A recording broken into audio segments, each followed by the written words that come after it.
Bringing our next guest on the show. This man and I are Intense Cycles teammates. He's got a new venture with a coffee company.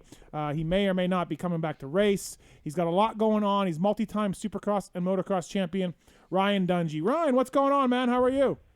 Hey, doing good, guys. How are you? We're good. Thank you for calling in. Appreciate it. Absolutely.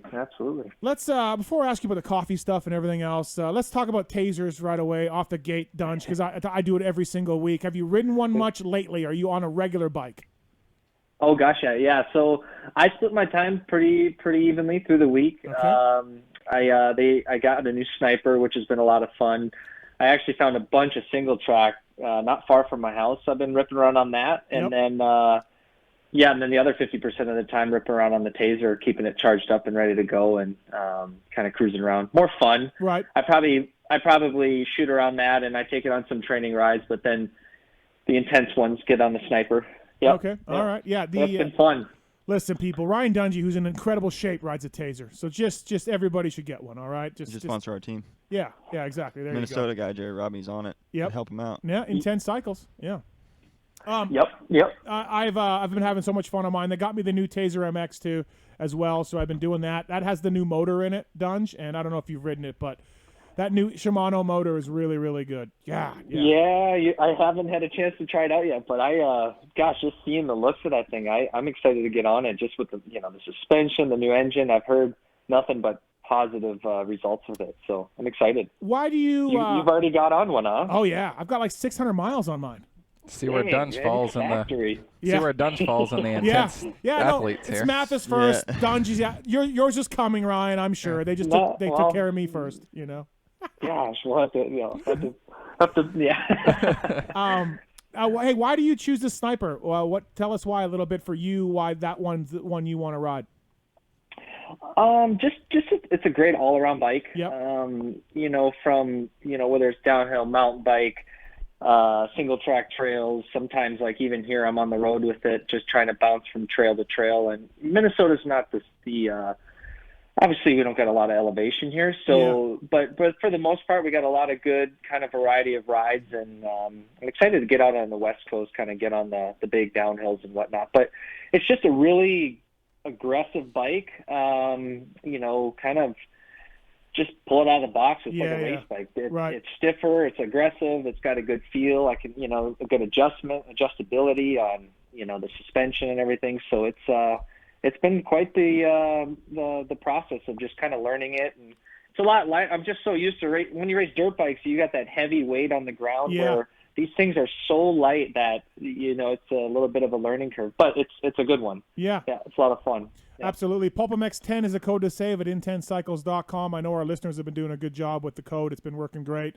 and for a while there, Intense is out of stock on bicycles, Ryan, which is a nice problem to have. For sure. Yeah, that's a good. Yeah, I don't think we thought that when all the craziness hit in March. I think we were kind of, oh boy. Yeah. But everybody's done a great job, of course, and thankfully things are doing really well with the company. 702-586-7857. You got a question for Ryan Dungey? Give us a call here on the Pulpa MX Show, brought to you by Vortex Racing. So obviously, as you know, Zach Osborne, he's going to be on later tonight. He won the 450 Motocross Championship and oldest champion ever. And what a season, Ryan. And you worked with him, of course, under Alden Baker when he switched over to the thing, and you know Zach pretty well. Are you surprised at his season? Did it open your eyes? Did you think he had in him to do this? I did. It definitely, I will say it. He came out swinging when the outdoors. Of course, he got that Supercross win at the end there, and he had some good finishes. But I am and I'm not.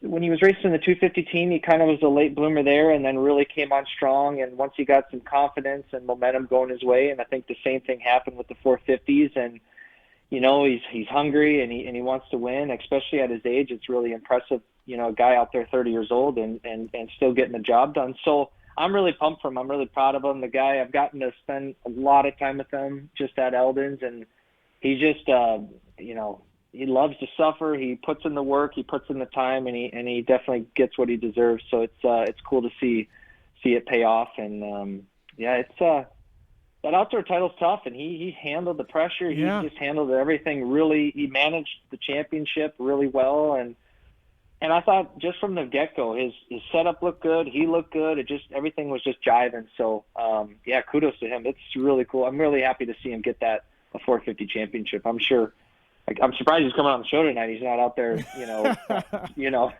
enjoying it. But it's cool. It's cool. I'm pumped for him and his family and all the Baker crew. Yeah. I feel like Zach Osborne's post-championship parties are similar to how Ryan's were. Yeah, It's just, yeah. Like really. We're back to the grinding stone. Let's get ready for the next one. Like very similar, very different than. Well, yeah. Well, think about it. I mean, it's late in the year, and the turnaround time is going to be quick. Granted, everything goes forward in January, and so yeah, it's these guys don't really got a lot of time before they got to turn it around. But that's just what it is for while you're a racer. It's just on to the next, and you'll. You get time to enjoy it after too, so well, that kind of leads me about to my next question. So obviously, look, Eli Tomac, 3-time motocross champion, won his first Supercross title this year. He won 3 out of the last 6 motos, so it's not like he had a bad year. Eli had a good year. He wasn't as dominant as he seemed, Ryan, in the past, and he got that Supercross win, and he talked about how much pressure he felt to get a Supercross title and how this was amazing and how, he can relax a little bit and, the media and the fans and everybody else that stops asking him when he can win. And I think, and I don't know Eli that well, and I think, he maybe came into the year, this outdoor season, with a little bit of pressure off because he got that Supercross title. And it makes me appreciate you and Carmichael and these guys that keep grinding. Do you know what I mean? Because it's understandable that Eli kind of let the foot off the gas pedal, if he did, which I believe he did. It's understandable. Yeah. No, it is. It is. And, I guess when I look at the scenario, and I mean,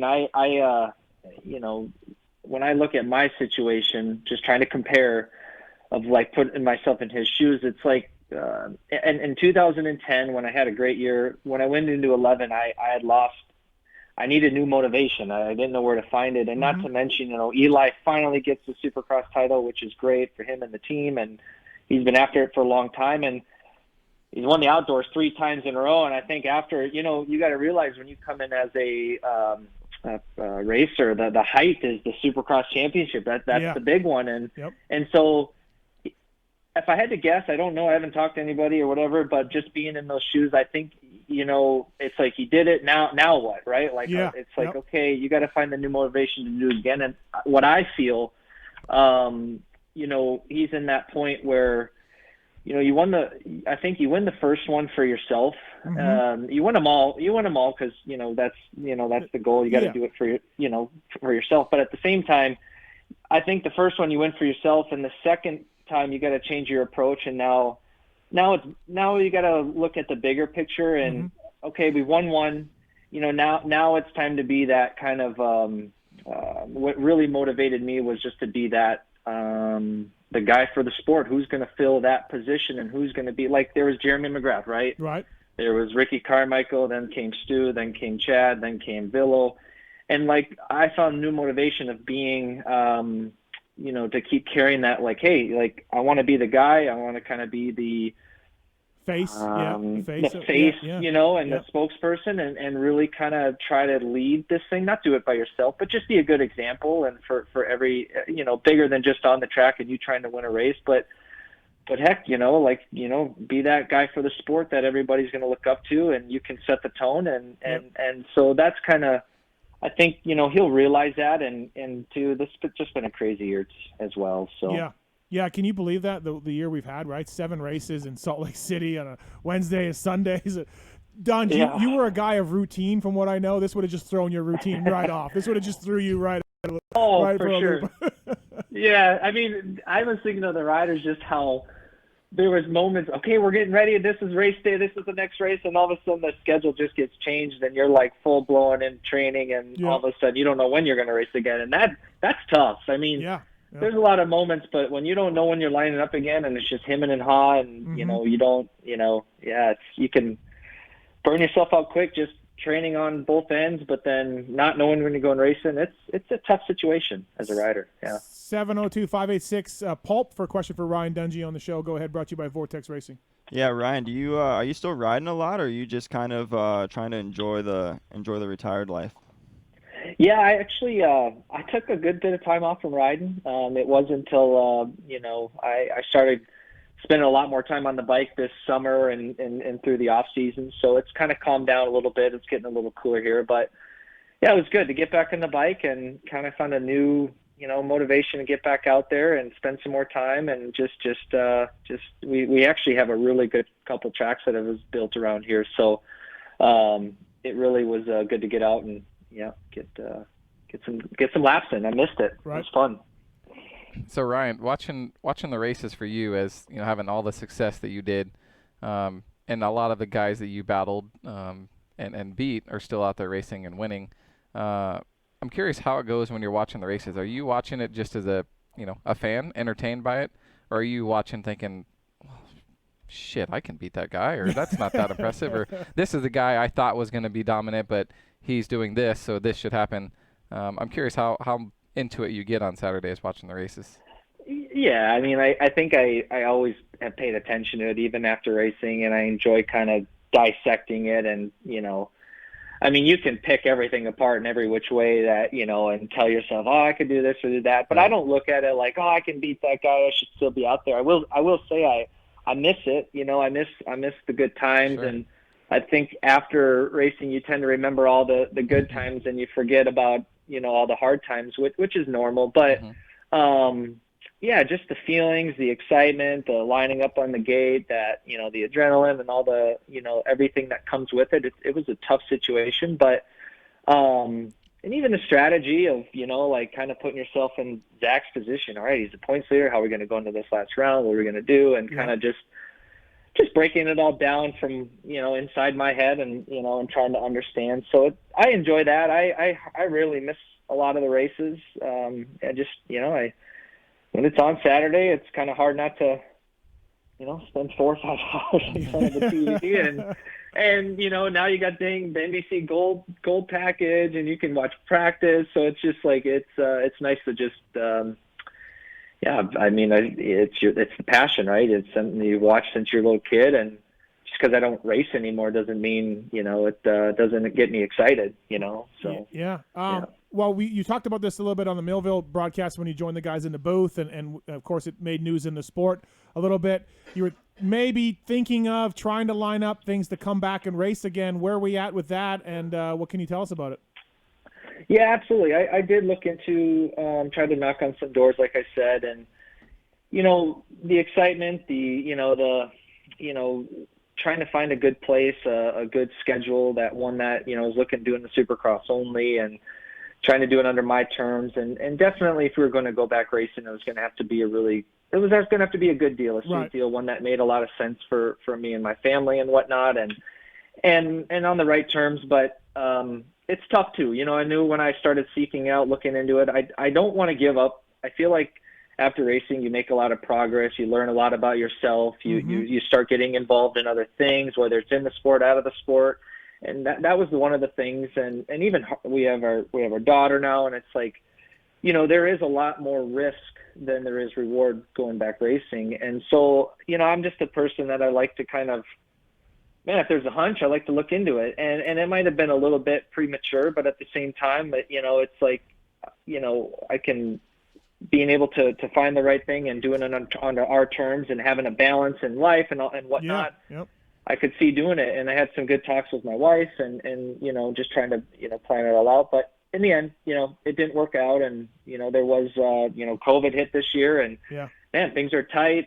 A lot of these companies have their top guys dialed in for the year, so money's tight, and so it's it was a tall order going in, and we knew that, but it's something I wanted to seek out, and hey, if it's meant to be, it's meant to be. If it's not, then it won't happen, and we'll go other ways, and that's totally fine too. But it's like I said, it's tough because you miss it, you think about it. It was fun, and I had a good run. I don't regret any of it. Yeah. And would it be a challenge? Absolutely, but it's just the way it goes, and so just try not to give up on all the progress we've made, and in other areas, and then and I got the coffee thing going now too, and I want to make sure that lands in a good spot too, and that's been a really enjoyable building and working on it and dedicating time to it as well. So you don't want to give up on all these things that you started and let it go to the wayside just to go back racing, because I did that, right? Like we raced and you didn't do all these other things because it was going to take away from you on the racetrack. So it's one of those things that racing can slowly kind of just creep back in and take over your whole life, but you got to keep it in its place, as you know. Yeah, well, and you're not going to do anything half-assed at your level, and you're going to be all in. You are going to be all in. Yep. But why a Honda for you? Obviously, your brother's connection there, but we saw you on a Honda JB's ride on social. And was there a particular reason you got on a Honda or you got hooked up with those guys? Anything that that made you want to get a red fender instead of a blue fender or a green fender or anything else? Was there a reason? Well, to me, it was natural. One, I enjoyed, the little bit of time that I spent with the Geico team, and I got to really build some good relationships with the Honda boys. So that was really good. I mean, I spent a lot of time with those guys. I rode a bike a little bit. Not to mention, it just it was like, okay, if I'm going to start riding, when I kind of walked away from the Geico thing, the guys said, hey, we'll whatever you need, let us know. We'd love to send you this and that. And I was like, absolutely. So when it came time, and I let the guys know I want to do some riding, and they were all on board. So it was nice. They hooked me up with a sweet ride, and Jade actually put together some cool parts for me and got me something really good. And I just could start ripping laps on it. And so that's kind of was just a natural, right. I was kind of with the Honda boys, so I wanted to continue that too. So, makes sense for sure. rdcoffees.com. I ordered a bag not that long ago and tried it, and I'm a big coffee guy. Now, real coffee people will shit on me because I put flavored creamer in my coffee, which, ruins everything. But, me too. But I don't care. I like the flavored creamer. Leave me alone. But I have to say, I enjoyed it. It was a good tasting coffee. It was nothing. I don't like a bitter or a strong tasting coffee. I don't like any of that dark roast stuff or anything like that. So yours was, to me, pretty mild and pretty good tasting. How did you get into this, rdcoffees.com, and what's your role in it, and what's your passion for coffee?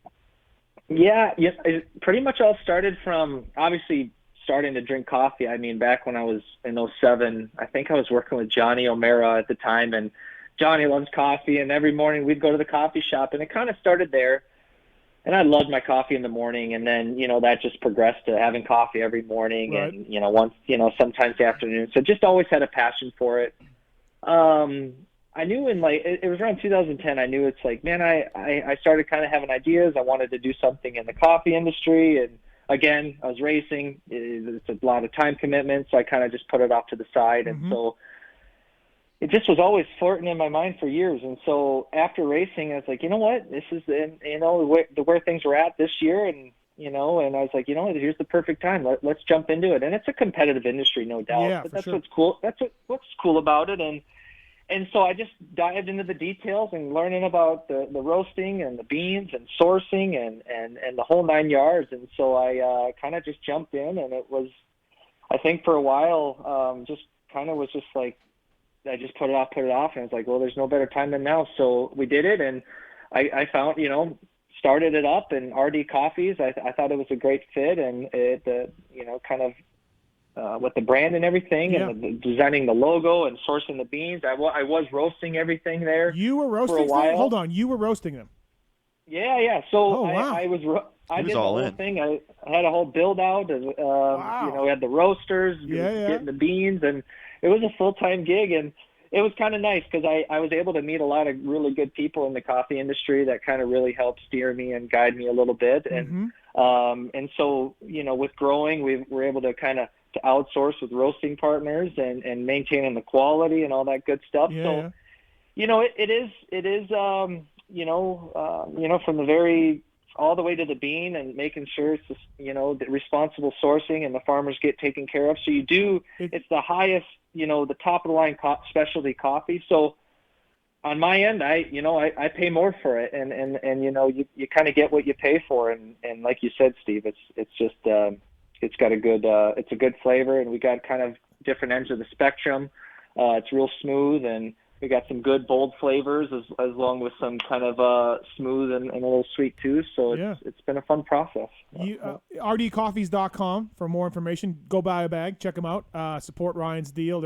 It's really, really good coffee. We need to do so Seely's got coffee out. So we'll do some sort of Red Bull straight rhythm race with Ryan and Seely and coffee, and I don't know. We'll figure something out. Put coffee in the line, have everyone try it. We'll do something with Seely and Dunge where they're gonna shoot out their coffee lines or something. So there we go. No, it's I didn't know you were that into it. I figured you just kind of found a guy and maybe a buddy, but you're roasting and you're building it out, and Jesus, Ryan, you're right into it. So. Yeah, but if Ryan's gonna do something, he does it all in, guess, or right? Doesn't do it. Right. Yeah.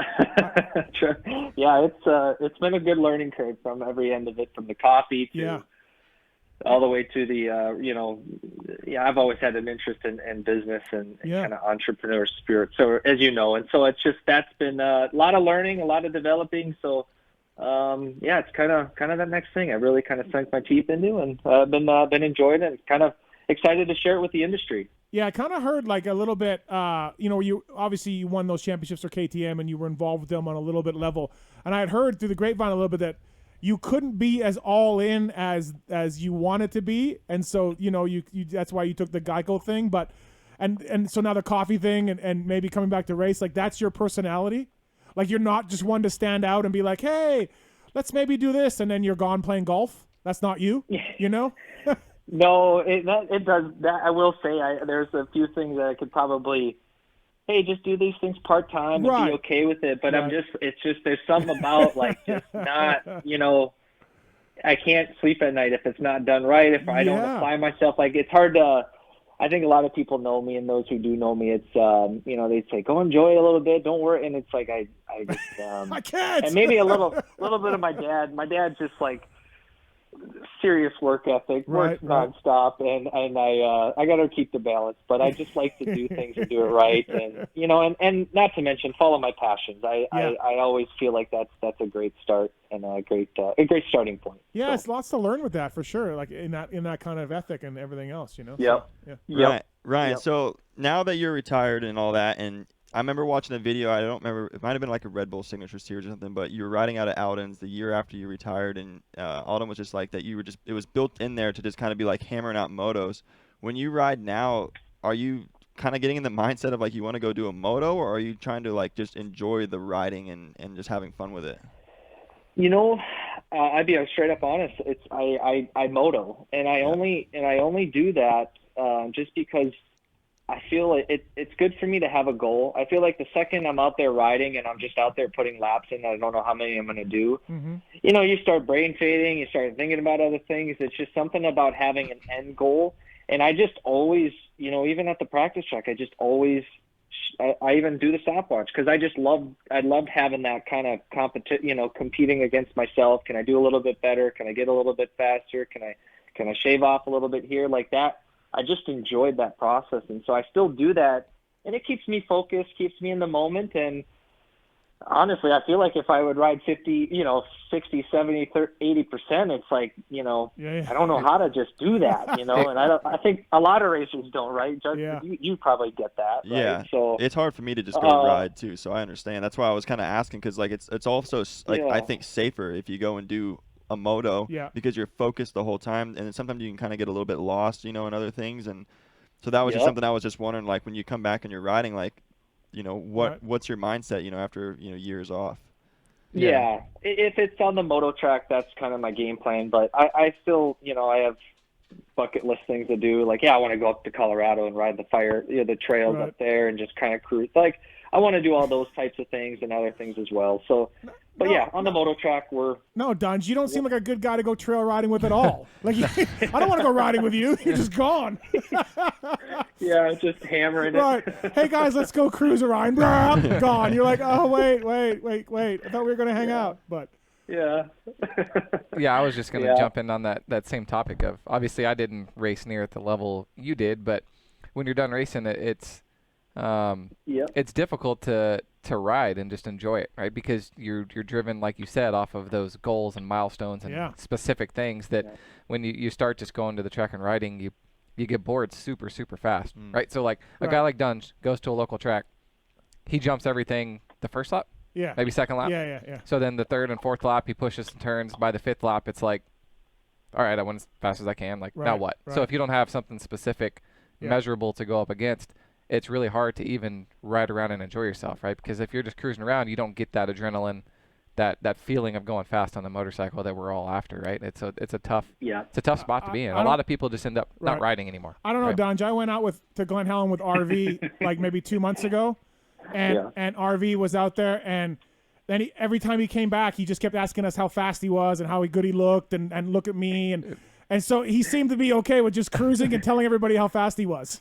So, but that's just. I feel like Dunge and RV have a little bit different outlooks on things. Right. By the way, does anybody know if RV is doing like a barbecue or a smoker career next? I don't know. Is anybody following his? Just the selfies. He just seems barbecue. All he seems to care about is smoking ribs and beef brisket. But then he'll tell you how fast he was at Glen Helen on Thursday. Right. So, it's awesome. How things change, huh? Yeah, totally right. It's amazing. Yeah. So, and Dunge, Stu is back. Stu has come back. It's amazing. The Stu, yeah. It's good to see him. He took a little breather there, but I like what he's doing. Coming back. And, he took a little breather. My dude hit Control Alt Delete and was gone. Yeah. No, it's. Yeah, you're talking kind of coming back helping with Chase, right? Yeah.